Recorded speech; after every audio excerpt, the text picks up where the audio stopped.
Determine the drop and mark. The distance between the brackets should be the ordered overall measurement from outside of bracket to outside of bracket.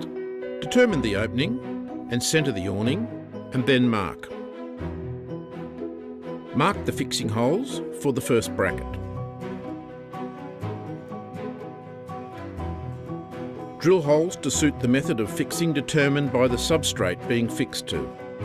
Brackets will come pre-assembled with idle and drive end components attached. The position of these components on the brackets will be determined by the fixing orientation specified on the order form. Screw the first bracket in place. Ensure the bracket is installed straight using a spirit level. Repeat the process for the second bracket. Use a string line from outside edge of the bracket to determine the correct location of the cable guide bottom bracket. The bottom bracket is universal and can be used for wall or floor mounting. Disassemble bottom bracket by removing E-clip and fix bottom bracket into place with countersunk 12 gauge by 40mm screws. Then reassemble the bottom bracket. Ensure the lip of the barrel is facing towards the awning fabric with 5mm of thread screwed into the cable bolt and that the floating end cap is fitted onto the cable.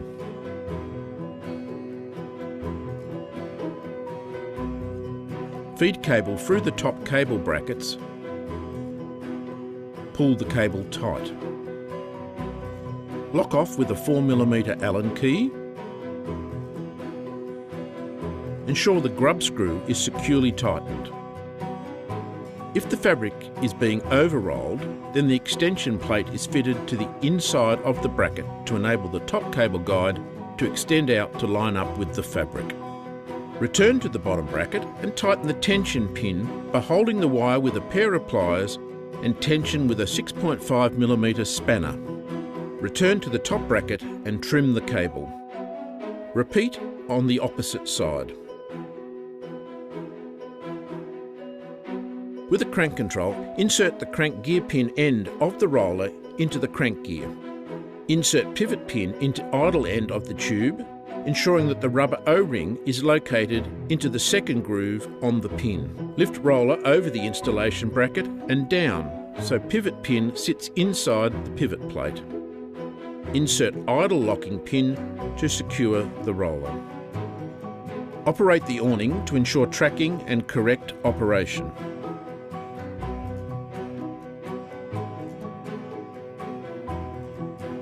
Lower the awning to a position where it can be reached. Tilt the bottom rail and insert the floating end cap into the rail. Repeat for the other side. If ordered, the optional locking bolts will be supplied pre-installed in the bottom rail. Lower awning to the bottom cable guide brackets. Slide locking bolt into the bottom cable guide bracket and apply tension by turning the crank. Open the headbox front cover by unscrewing the bottom front screw on the headbox end cap. Repeat on the opposite side. Pull out the idle end locking pin and remove the roller tube idle end first.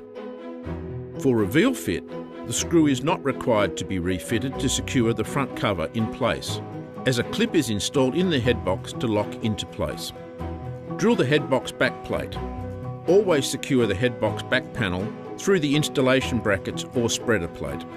If there is no substantial fixing points at the ends of the headbox, a spreader plate can be added. It can also be used on awnings over 3.5 metres wide as an additional centre fixing point. First, check the overall height against the order and mark accordingly. Determine the centre of the headbox over the opening. Position the headbox, check the level, install the headbox. With a crank control, insert the crank gear pin end of the roller into the crank gear. Insert pivot pin into the idle end of the tube, ensuring that the rubber O-ring is located into the second groove on the pin. Lift the roller over the installation bracket and down so pivot pin sits inside the pivot plate. Insert idle locking pin to secure the roller.